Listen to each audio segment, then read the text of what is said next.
जय जगन्नाथ सांग मैंने आपण मानक मो मिनी ब्लॉग रे बहुत बहुत स्वागत। तो देखूँ मु सका उठा पे बिल्कुल इच्छा होना फिर भी उठिकी निज कम लगिगली जेहेतु पिला स्कूल जीवे।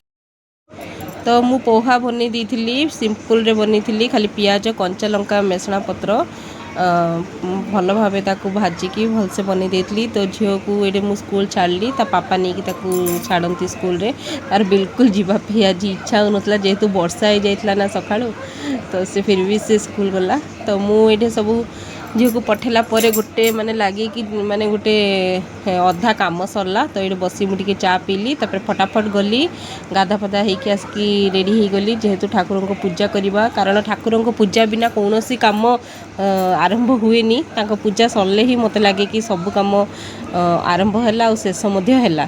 तो पूजा सरला किचन को आसिली तो ये सब परिया काटाकाटी कर देइथिली। तो हजबैंड कहले कि आज पोटल कोरमा बनाओ तो तांको पई स्पेशल पोटल कोरमा बनेबी। तो एमती सिंपल आइटम जेहेतु भेज रे बना हुए आमर तो नॉन भेज वीकली रे दुई थर ही खाइबू प्राय तो संडे न तो वेडनेसडे। तो से प्रायतः आमर भेज ही रोषे हुए घरे। तो सिंपल रे मु बने देइथिली पोटल कोरमा ताकू तेल रे टिके फ्राए करिकी पियाज अदा रसुण ये सब को भल भाव भाजिकी ग्राइंडिंग करके बनई। तो आपण मानू जदि यार रेसिपी दरकार तो मते कमेंट रे लिखिबे तो मु फुल रेसिपी आपण मानू देखेबी।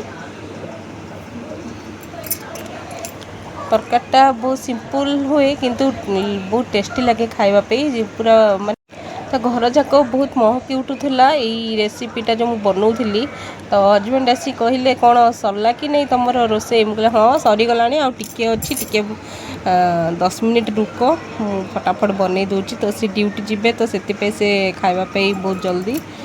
तो से भितर मु भेंडी भाजदेली सिंपल छोट छोट काटी देती भेंडी आलू पियाज रे भाजी देती कंचा लंका सिंपल रे भाजी थी बिल्कुल राग बनी नथली। छुआ माने बड़ माने समस्ते खाइबे कारण घरे हजबैंड को छाड़ीदेले किए भी राग खाइबा पसंद करूना। तो देखुना एत गरम रे भी रांधिबा को पड़ुची तो कौन करवा। तो से भीतर मोर तरकारी हो जाइतिला भेंडी भजा देखो कंप्लीट हो जाइतिला। तो ये सब जल्दी जल्दी बनवा को पड़े छुआ माने आसले खाइबे।